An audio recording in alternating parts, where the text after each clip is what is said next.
Hello, and welcome to this special look inside the WNEP archives. I'm Chelsea Strub.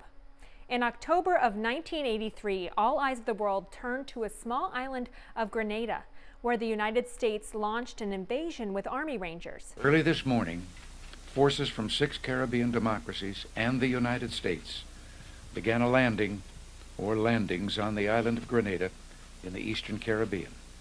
President Reagan said it was to help secure the safe evacuations of about 1,000 Americans on the island. One of those Americans was Michael Zaboski, a 22-year-old medical student from West Wyoming, Pennsylvania, studying at St. George's University.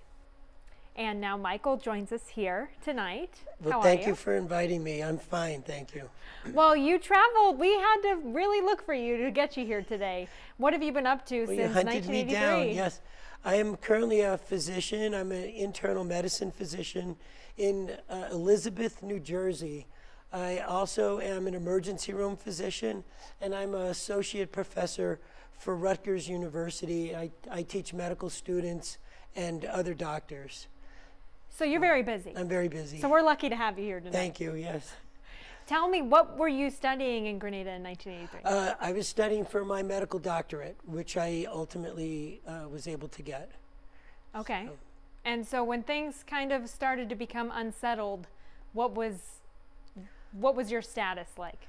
Well, it was our first semester there, so I really didn't have a good understanding of the island that well. We'd only been there for a few months. But my fear was that we were going to be kept hostage. If you take things into the context of the time, back then was when the Iran hostage crisis was still in effect. And as medical students, we used to go down to the library and look at the faces of all the Iran hostages that they used to publish.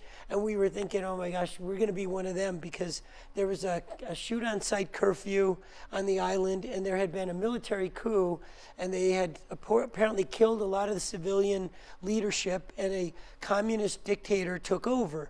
And that gave us the fear that they were going to use us as pawns or maybe hostages. So we were really worried. And I think a lot of the students were talking to their parents, telling them the same thing. And I think that began to put pressure on the president to act.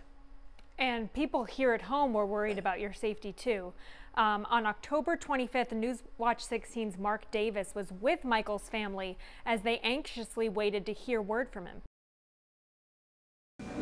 At the Michael Zaboski home in West Wyoming, this was a day of waiting and watching.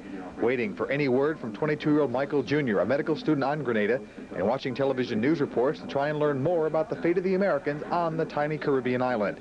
Josephine Zaboski last heard from her son early Sunday morning with a disturbing phone call. Didn't feel that he was himself on the telephone, right? In fact, his father asked him, what's your personal opinion of the situation on the island, and Michael just never even answered him. Mrs. Zaboski tells me there were no signs of trouble on the island, according to her son's letters and phone calls. But a Cuban airbase was being built very close to the school. Just in the past couple letters, the noise from their blasting and building the airport's been really loud, I guess, and close. Josephine Zaboski rode an emotional roller coaster for most of this day, hearing encouraging news, then conflicting reports about the medical students. But throughout the day, she kept thinking about her son and when he comes home for Christmas. Just hope he's okay. I'm sure when he comes home, we're going to have a lot to hear. There's a little bit of irony to this story here at the Zaboski house in West Wyoming. His sisters were telling me they saw a television news report about the political fates in Grenada last winter. They were kidding Michael that he shouldn't go, that it might be too dangerous. Little did everyone know that their cause for jokes before would be such a cause for concern right now. When this was all starting to happen and people were sending word to their families, how were you getting word to your family, or did you have a way to communicate? I did not have any way. I mean, I had been writing them almost a couple times a week, but to actually phone them was extremely difficult. There was one payphone at the library that you could try to get through. I can't even remember. I think I might have gotten one message off to my mom that I was okay before things happened. And then once everything went bad, there was no communication. I was just kind of hoping that the military, the government, was going to relay that to them. The U.S. government did send some really great representatives to us, and they would calm everybody down because they would talk to the whole group, tell them who they were. You know, they were either like ambassadors or they were State Department personnel, And they seemed to know what they were talking about. They said, don't worry. The Marines are all, if something bad happens, the Marines are always going to come for you. Like, they were very reassuring. And what they said was, they'll be in touch with our parents, that not to worry and just to hold tight, stay on the campus and take it easy. Are you still in touch with any of the other students who were there with with you? Oh, sure. I have groups, and we meet periodically, especially some of our buddies, some of my closest friends. But periodically the school has reunions, things like that. Wow. One way people got news from Grenada was shortwave radio. Operators in the area were listening in, hoping to share news with families. Here is Mark Davis with those ham radio operators. Ham radio operator Reverend Charles Hooker and Newswatch 16 spent a second straight day listening to transmissions from Grenada. And late this morning, we got a hint an evacuation was coming. It came from a student speaking with his wife. Probably they're going to evacuate us pretty soon, and you can be sure that I'll be on that boat or on that plane or whatever, and I'll be coming home soon. But listening is the only way we're able to get any information from the tiny island. That's because it's an emergency situation. If he asks us for information, we can give it to him, but all we can do at the present time is listen. The person doing most of the transmitting from Grenada is Mark Baratella of New Jersey, a 1982 graduate of Wilkes College and a friend of West Wyoming medical student Michael Zaboski. For Michael's mother, it was another day of waiting with only a few more bits of information, but still no direct word from her son. But Mrs. Zaboski feels that's going to change soon. I have an intuition. I think we had that same intuition on Saturday, and the phone rang at 5 o'clock in the morning. Maybe 5 is his lucky hour, I don't know. But we will wait all night. I think we're going to get a phone call, I really do. So like we were talking about earlier, it wasn't as easy as it is now. I mean, you and I were sending text messages today about meeting here tonight, but it wasn't that simple back then. There's no such thing as a cell phone back then. So if you didn't have a quarter to put in your payphone or know somebody, you were just stuck writing a letter or maybe a telegram, I guess. If you went into town, you could do a telegram. That's how it was in those days. It must be so interesting to think about how different this situation would have been now compared to then. Yeah, I think we would have, like, I had a cassette radio player, recorder that I would tape lectures with. So I taped the shelling and the gunshots and all that kind of stuff. But now, if somebody had a cell phone, they'd be taking a video of the Rangers as they're dropping. The Rangers dropped out of the airplanes at 600 feet, which is, according to them, incredibly short distance. Like, normally they're like 3 times that distance when they jump. So they barely had time for the chutes to come out, and then they were hitting the ground because they were being shot at as they were coming down. And so it was really an exciting kind of thing to see. As a 22-year-old guy, that was like amazing. And now you think about being in that situation and you're just thankful you don't have to do it again. I got him alive. Because I went back to my dorm and it was like Swiss cheese. There was full of shrapnel because they were shooting mortars and there were tracer bullets going right through our campus during the whole thing. Luckily, the Rangers had everyone get into a central lecture hall, and they made everybody get down flat on the ground for a few hours until the main battle finished. So you were laying flat on the ground for several hours? For hours. And then at one point, even the Rangers sent to guard us had to leave because there was a counterattack with an armored personnel carrier. And so these guys carry like a little law rockets with them all the time. They just all went out and fired all these law rockets at the carrier and stopped the attack, which was on our campus. And then from that point, the Rangers really secured everything. They're really amazing fighters. They're the best in the world, the Rangers. And then how did you get out? Then this 82nd Airborne came and really secured the area with, hundreds of troops, and secured the airport, which was near me. And I just walked through jungle and up into the airport. There were helicopters, and I got on the back of a C-130 transport, and they flew us off the island. But we were on the island for a few days during the invasion. It was too hot, to remove an airplane. So we stayed there. In fact, I even worked in the triage trying to triage patients because they were bringing in wounded. Like, I remember one helicopter pilot's half of his foot was dislocated because he got stuck jumping out the helicopter. And I remember a young Grenadian girl whose abdomen was all bloated. She was hit with shrapnel. So we would bandage them up. In fact, one of the first things the medical students did was we ran to our bed sheets, tore them into bandages, and we were just waiting for them to bring people. Like, we made cots and stuff in the library.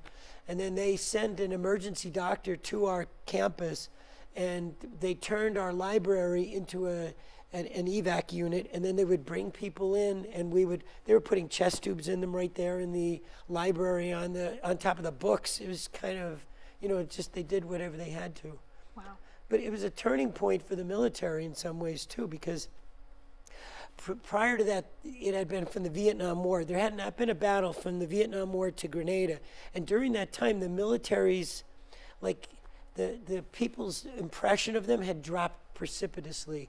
And I think the morale of these soldiers was terrible, because when the guys came to us, they were like super apologetic and they kind of sheepish and everything. And we're saying, like, oh my God, you guys did a fantastic job. Like, nobody was killed of the students, but a lot of these 19 servicemen died during this whole invasion. So when these guys took over, we were like, oh my God, you guys are fantastic. We were so happy. The first thing all of us did when we got back was praise how good the military was. And you could just see a shift in the feeling of the country to, like, back these guys, because all these Vietnam vets had been hammered down so much, and it wasn't their fault, but they got hammered hard by the media, the public. Everybody was against them.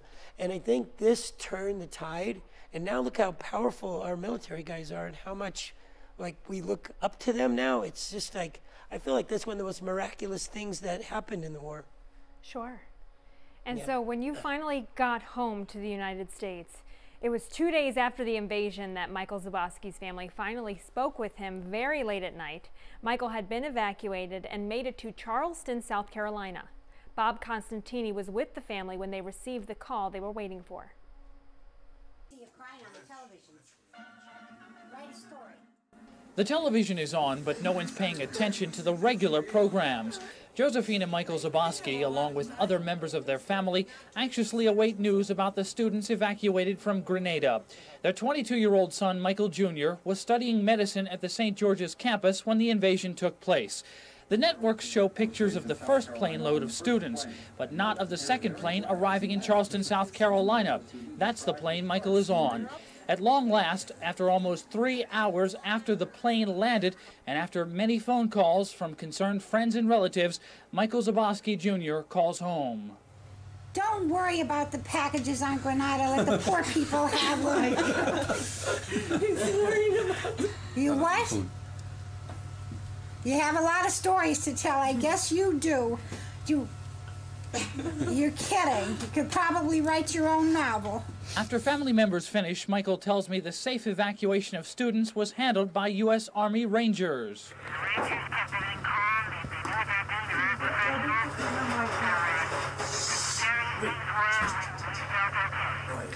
Were you ever in great danger yourself?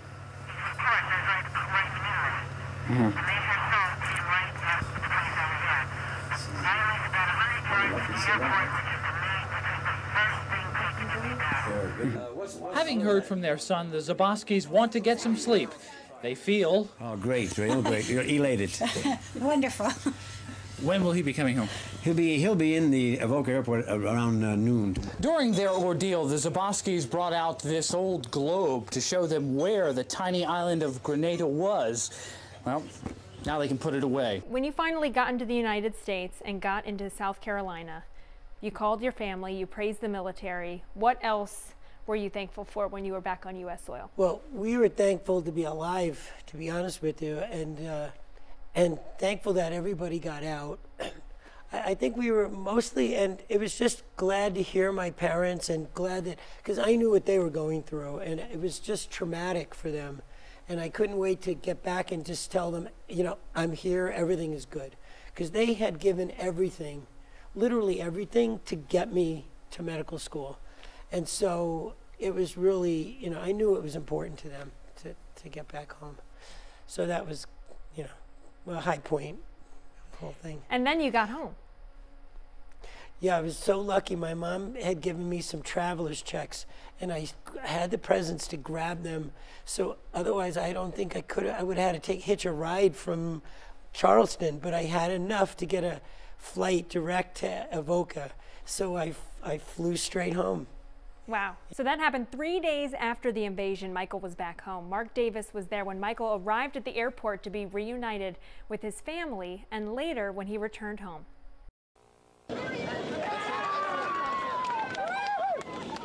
22-year-old Michael Zaboski was the first person off Freedom Airlines Flight 101.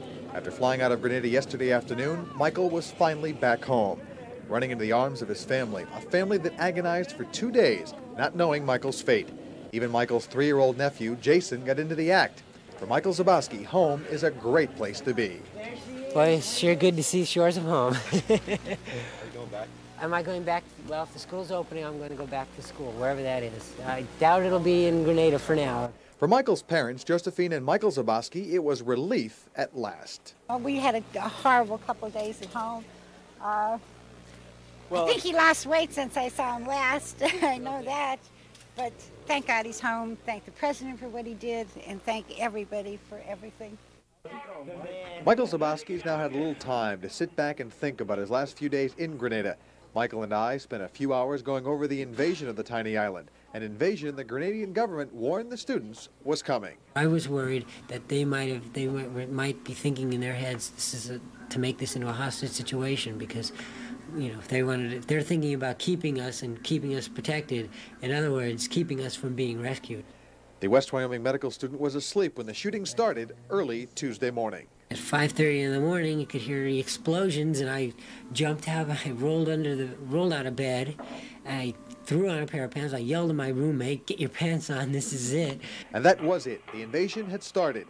Michael began recording and narrating the battle on a small cassette recorder. Here is part of that tape, pierced with the sounds of gunfire. Direct fighting going on now. Outside, no, I can't see anything, but I can hear it for sure. A lot of heavy weapons fire, shoot too. Some kind of mortar or something. Gee, somebody sounds like they're right in our middle of our compound.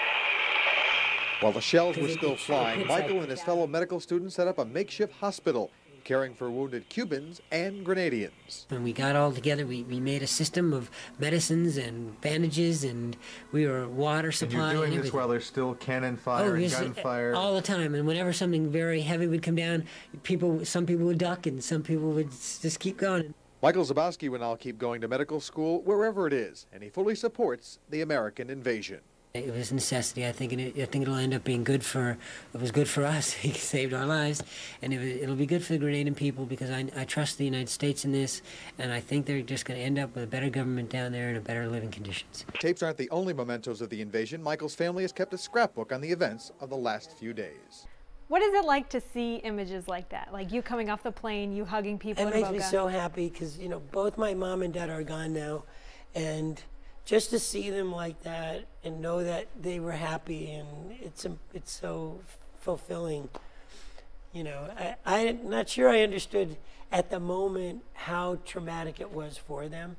They later told me, you know, that new 16 was living at the house pretty much, and that my mom would go from happy, like she's hearing something good, and then they would say something terrible, and like it was up and down, like the hopes, and then everything is crushed when and you're not coming home yet, they're home. Like, it was just very hard for my mom, I think. And so it was good to see she was happy here.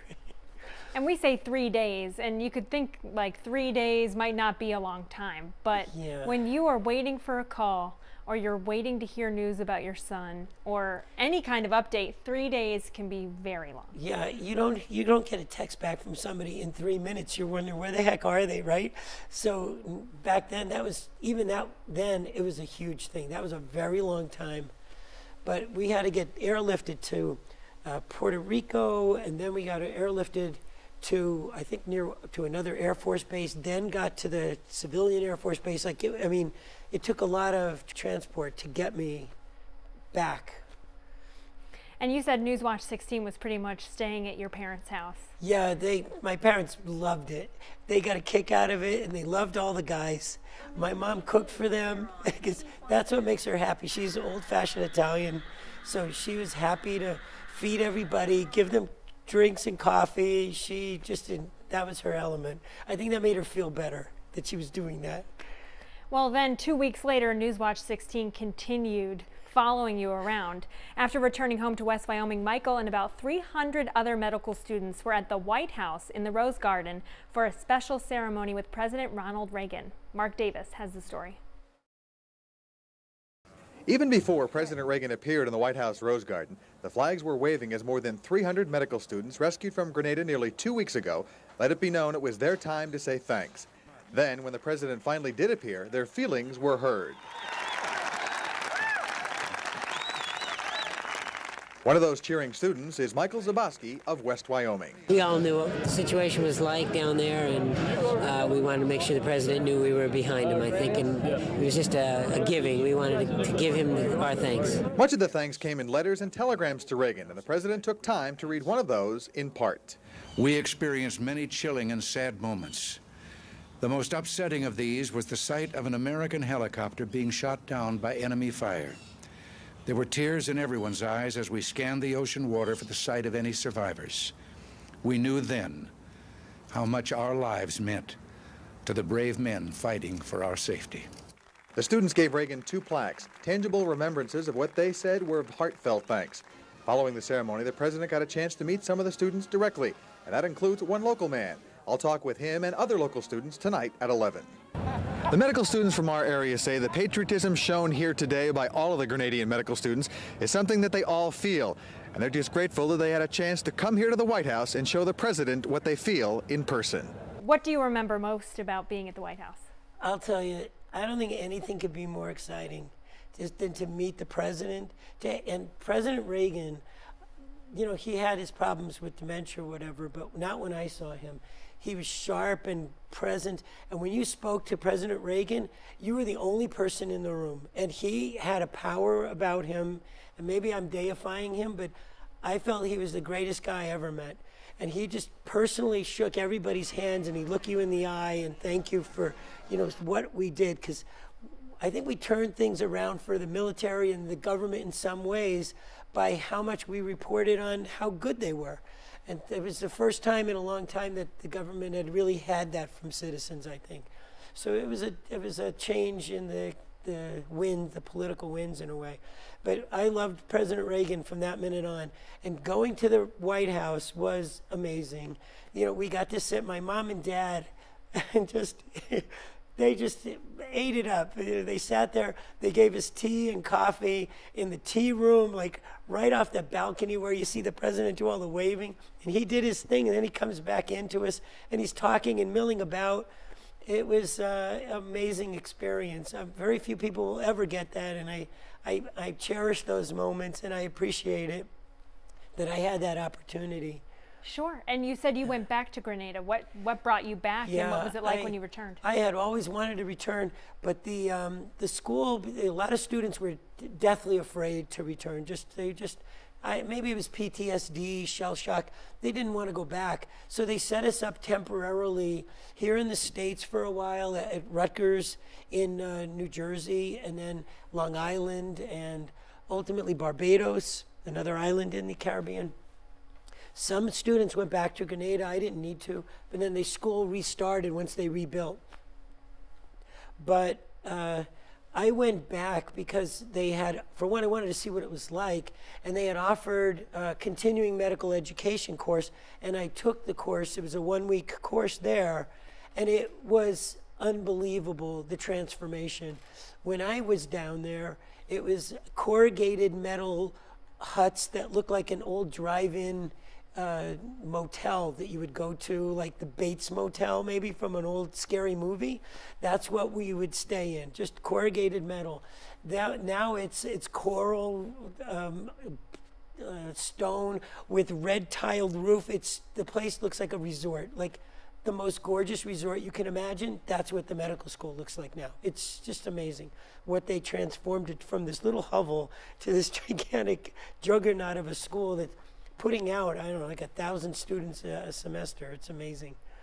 And so how has this whole experience maybe had an impact on the rest of your life or your medical practice throughout your time? That's a good question, because I had wondered what you were going to ask me, and I thought that was going to be the core question, because when something like this happens, for one, you see your life like may end right there, and you don't know what's going to happen in the future, and you think, well, I could have been it. I could have been over. So maybe I'm meant for something important. And then when you find out that all these people died, 19 of our guys died, but I think like 200 Grenadians and Cubans died, and 500 of them were injured. So there's a lot of really, seriously injured people or killed people involved.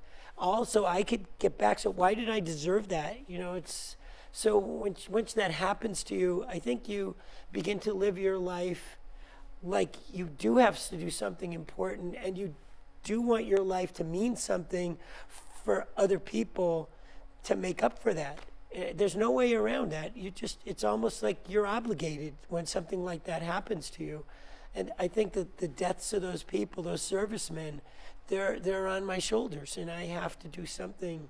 So I feel like I'm trying my best. That's all you can do, right? But sure. And your daughter's here with us watching in the studio audience, but when do you think you might share this experience with her, or what you've learned from it? Maybe when she's older, like 12 or so. I have other older children, and they love to hear the stories. Yeah, they love hearing the stories, because I like to tell the story. I think it's important to pass it on, and it's just a fascinating thing to have gone through.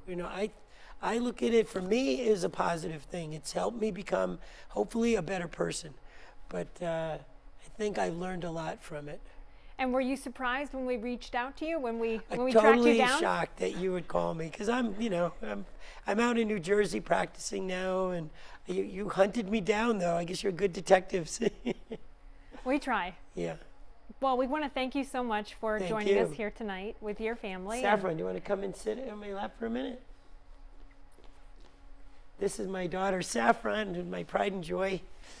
Dressed in her best Christmas dress. Yes, her Christmas dress. You guys are here visiting for the holidays. Yes, so Chelsea, thank you for inviting us. It was a great experience. Thanks for watching.